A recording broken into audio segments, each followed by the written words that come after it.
Yo guys, what's up? What's up? Yo. Today you get culture, music, fashion, people, different genres and energies. The message I'm trying to give is it doesn't matter who you are, where you are. I think slow progress is the way to go.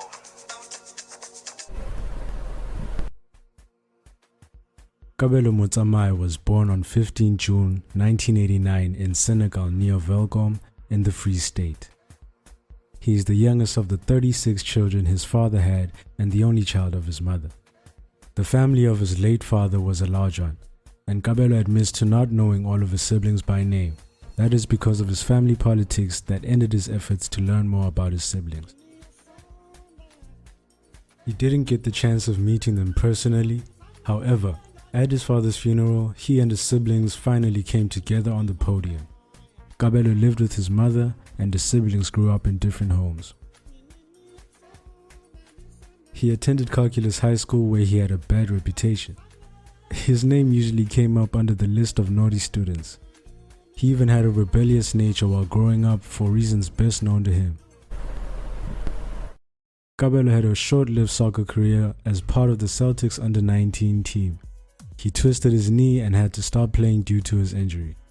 He then fell in love with music after seeing his 8th grade English teacher, Kenny Kunene, DJing at his soccer matches. That inspired him to learn more about music, specifically house music, and its origins. So are you telling me on the Bryce Show that Kenny Kunene is the one who got you involved in DJ? I say this all the time. That is crazy. Unfortunately, he had to drop out of school in grade 11 because his mother could not afford school fees. And he had gotten a girl pregnant in that same year. To adjust to the new reality that was unveiling, Kabelo moved out of his home and went to live with a friend, but things became more difficult. His friend left his side after a few weeks, and times got tough for Kaybee. He afterwards found himself living on the streets of Bloemfontein with no shelter and no food. To survive the new situation, he had no choice but to man up. He started to vacate, moving from club to club to search for a job until he found a residency at a Nigerian claim club as a DJ. His job as a DJ in the club provided him with enough money to buy food and settle other bills, including rent. After spending some time in the club, Kaybee met a girl from whom he received an invitation to live together.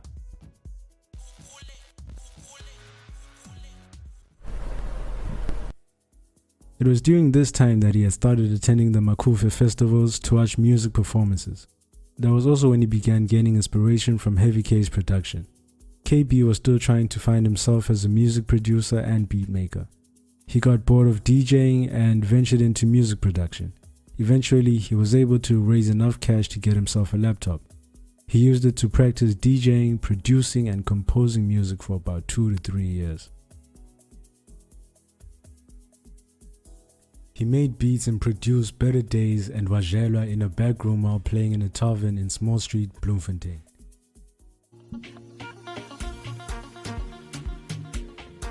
In 2015, he entered the SABC1 reality DJing contest 1s and 2s, in which contenders from all over the nation are put through their paces within the trust of getting to be South Africa's next master of spin.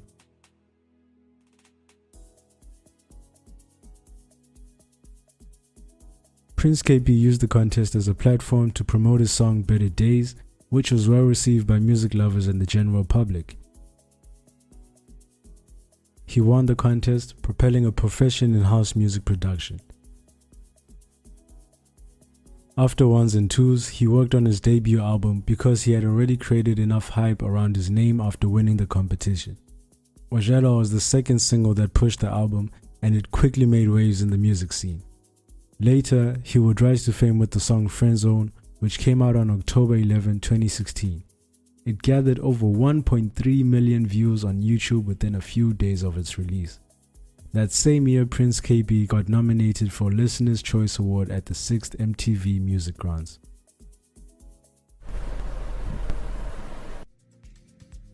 His first big hit came in 2017 with the Lady Zamal collaboration Charlotte, which earned him several Metro FM Music Award nominations.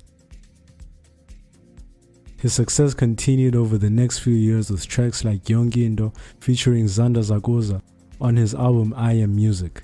His sleek dance tracks continued to find an audience with subsequent hits like Club Controller and Bano Moya from his album Rimeno.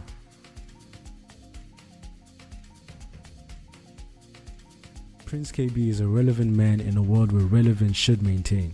He does everything he must to be on top of his game.